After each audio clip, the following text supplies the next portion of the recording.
Eagle Institute.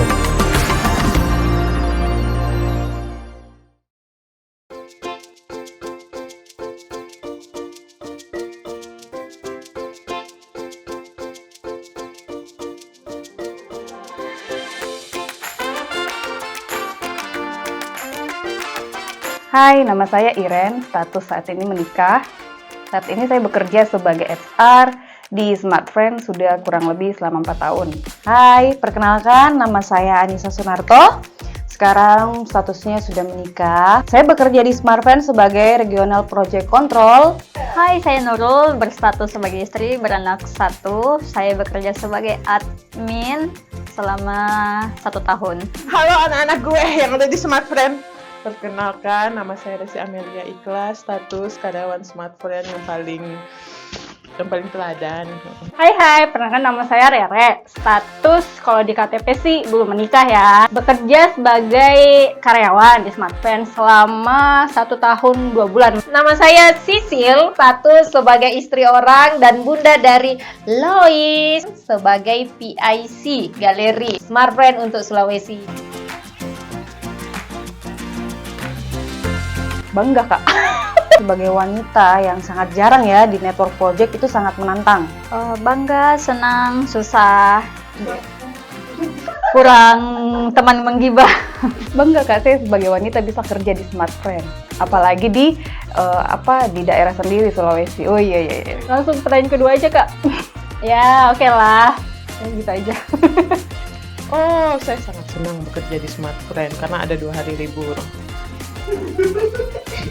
Saat bekerja di Smartfriend itu luar biasa, tantangannya banyak gitu. Tidak ada wanita yang sempurna.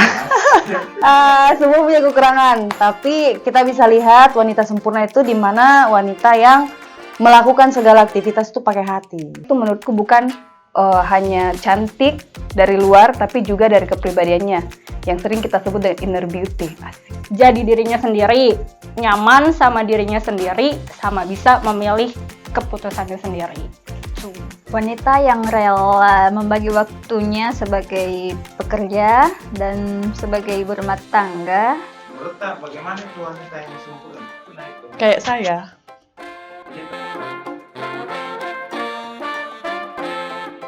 Saya bangga menjadi seorang wanita, meskipun banyak yang bilang menjadi wanita itu sangat susah dan sulit, alias rempong kadang-kadang kalau pagi.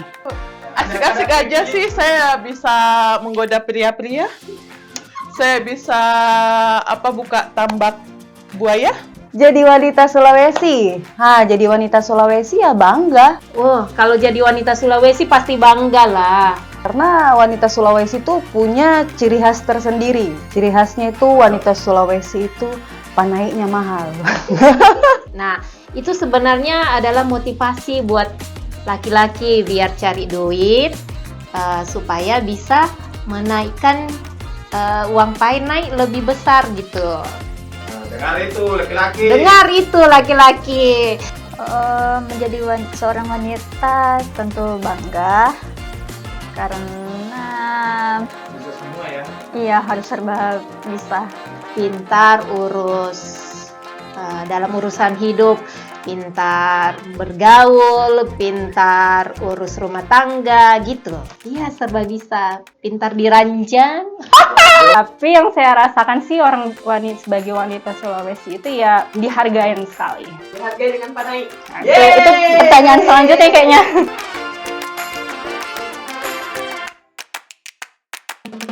Yang biasa saya dengar itu wanita itu nggak perlu sekolah tinggi-tinggi atau berpendidikan tinggi-tinggi. Wanita cantik itu harus putih.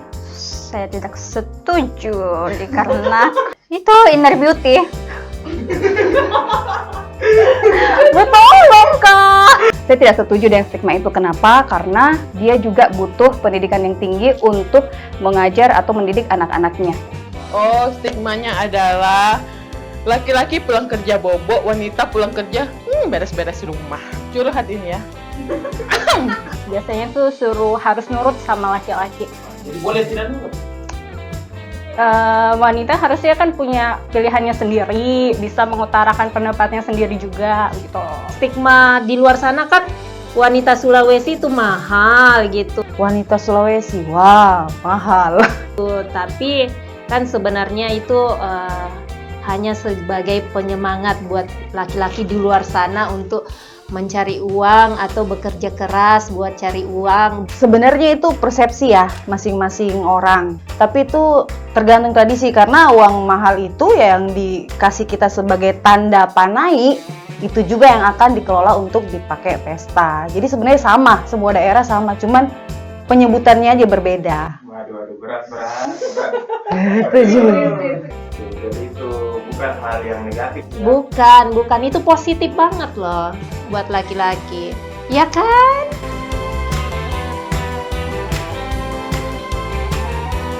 Ya setuju lah, kasihan dong parang bapak ojek dan bapak grab, entar nggak ada pekerjaannya kalau wanita semua bisa masak. Karena sebagai perempuan itu harus, menurut saya itu harus bisa segalanya, harus bisa masak terutama karena meskipun dia tidak berumah tangga tapi dia pasti akan mengurus atau masak buat keluarganya.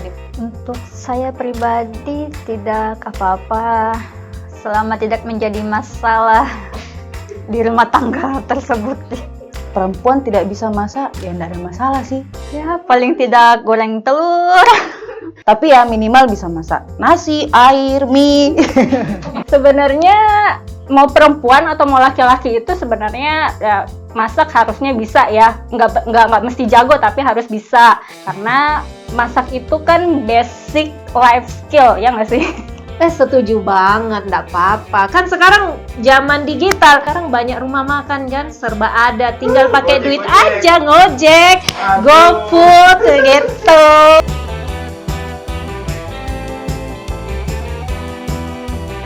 Status kita sama dengan laki-laki, jadi kita harus mampu berdiri sendiri. Jangan bergantung kepada laki-laki. Semua pasti bisa. Oke, pesan untuk wanita Indonesia.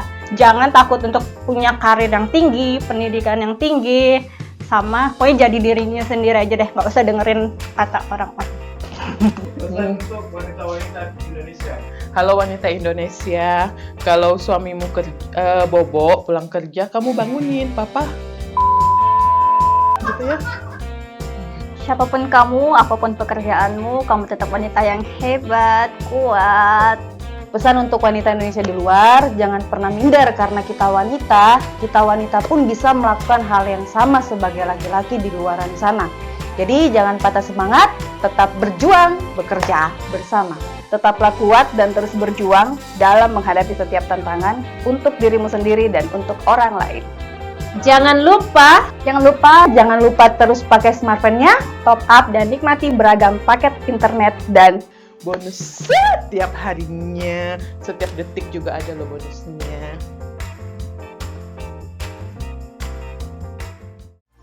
Ayo pinter bareng, ayo kerja bareng, ayo sukses bareng.